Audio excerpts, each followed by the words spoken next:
Here's some awesome news. So a girl named Halima Aden is competing for the Miss Minnesota USA title. It's part of the Miss USA pageant. She is 19 years old. She lives in St. Cloud, Minnesota. She is originally from Kenya, and she was born in a refugee camp and left at the age of 6. The reason why this story is going a little bit viral is because she will be competing wearing a hijab and a burkini. So she says, quote, "The people that are doing bad things, they don't represent an entire group." She's looking to break down stereotypes. She says, quote, "I feel like I'm here to bust those misconceptions and stereotypes of Muslim women." And you know what I think is awesome about this story, Hassan, is that she really has been met with cheers and applause. I was hesitant when I saw this was going viral. I wasn't sure what the reaction would be. I don't know, how progressive Minnesota is. I've actually never been there, but I was really happy to hear that she says, quote, "A lot of girls were very supportive of what I'm doing, and that just makes it all worth it. And my advice to them is to just be confident in your own skin. Know that an extra layer of clothing does not define your beauty, because beauty is within." So like I said, she drew big cheers and applause from the audience, and the announcer says she's making history tonight. So I love that she's been getting so much support. This is less about winning the pageant and more just about redefining a lot of common misconceptions that Americans have about Muslim women. She actually wants to become an ambassador to the UN after she graduates from St. Cloud State University. So, to be honest, I would have to say that Halima Aden is now my Women Crush Wednesday. I hope this comes out on a Wednesday. Today it is Tuesday, but I just think it's awesome. This is a story that I absolutely celebrate. And there's been a lot of shitty things that have happened in 2016, but something that I think is kind of cool that I've noticed is that beauty pageants, often we are focused on beauty and physical beauty and whatnot, but I think that they have done a great job in 2016 to empower marginalized identities. And that is something that I think is really cool. We've talked before about the first openly lesbian competitor, and I believe Miss America, and now we're talking about Halima Aden and wearing a burkini. It's just dope. It's great. It's not where I would have expected to see this sort of progress in beauty pageants, but I think it's awesome, and that she received this support from the crowd, from the announcers. I was surprised. I wonder what my preconceived notions were, that I thought that maybe she would be met with a little bit of controversy, but indeed that was not the case. So this is an awesome and uplifting story today. Please don't bring me down, man. I'm about to. Tough. Look, I come from a very unique perspective, specifically when it comes to hijabs and burqas and burkinis, because one, if a woman wants to wear whatever the fuck she wants, she has every right to do so.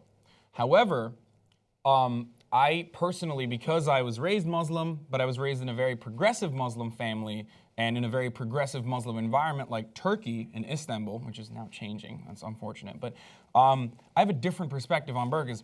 And what I mean by that is that I know that it's ingrained, that structural oppression is ingrained within Islam, because you are forcing women in a way to cover their bodies from a very early age. And some women don't want to do that. And they want to express their bodies. They want to show their bodies off. They want to show their ankles and, their wrists and their arms and whatever, or even cleavage if they want to. And unfortunately, in certain societies, they are very oppressive. In Islam, they use Islam as an example and as a reason to further oppress women. So it's weird, because some women do genuinely find comfort in wearing the burqa. Now, is that because they were raised to believe that the burqa is comfortable and that it'll protect you from unwanted, unwanted gaze, like the male, unwanted harassment? Maybe. You know what I mean? Do you understand where I'm going with this? Yeah, I want. So the burqa is politically, it's a very interesting thing. Like, it's a very interesting symbol. It's not just a piece of clothing.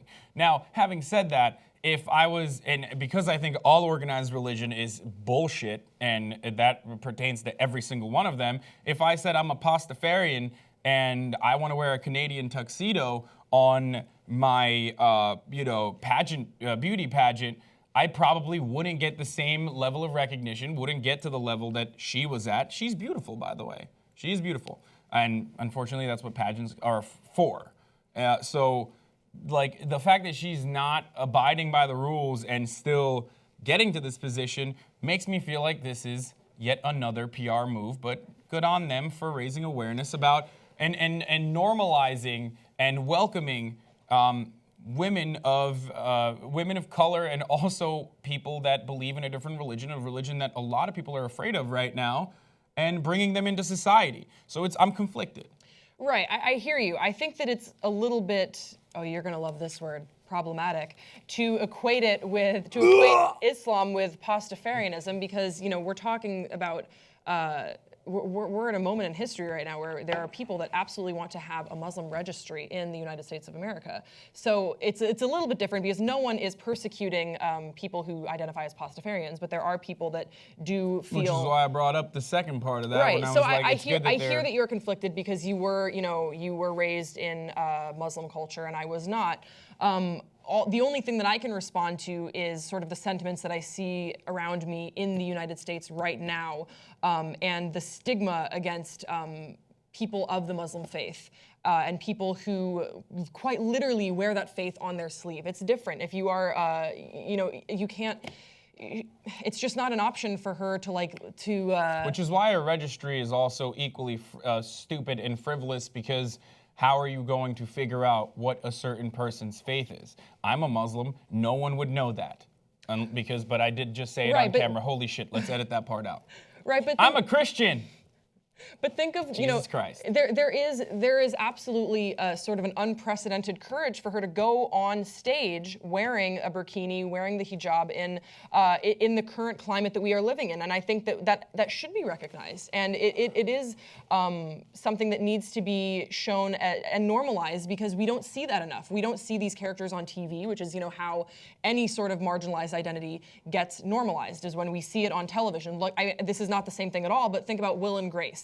Will and Grace was a show that made it okay to have gay friends. It's like, oh, gay people exist, and I know that that's not remotely the same as a religion and faith, but I think it is important that these identities are not being seen, and so to quite literally put the hijab on a stage where it is being assessed on the same equal playing field as other women were. Well, was it an equal playing field is the real question I have for you, though, because if it was an equal playing field, that's the reason why I brought up Pastafarianism, or let's say she was an Orthodox Jew and she was wearing the traditional garb of an Orthodox Jew, which a lot of people don't know, but some Orthodox Jews also cover their hair. Women in that faith also cover their hair. If she was doing that, would she be assessed in a similar fashion, or because they are already normalized and people just kind of see them in society and they're like, whatever, they're Jews, they're not brown, so I'm not threatened by them. That's not the religion we hate this year. Yeah. So that's what I'm saying though. That's the reason why I brought up Pastafarianism, because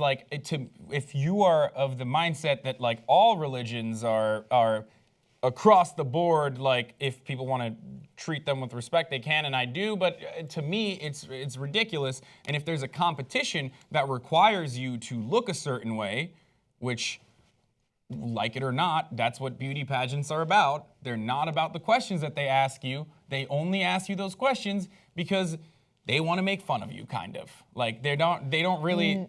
really? Do you think they really are? I don't think beauty pageants are designed for people to make fun of beauty contestants. They're not designed to make fun of beauty contestants, but it's called beauty pageant, and beauty is within and out, and also on the outside. But they're more focused on what you look like on the outside. Well, and that's why I think this is awesome that she is raising the visibility of Muslim American women. I think it's great, but we want to hear from you in the comments section below. What do you think about Halima Aden? Is she also your Woman Crush Wednesday? I hope she watches this. Hi, Pookie. Just kidding. Don't do that. That's weird. Never mind. Oh, we're You have a girlfriend. I know. Subscribe to this channel. We'll see you next time on Pop Sugar.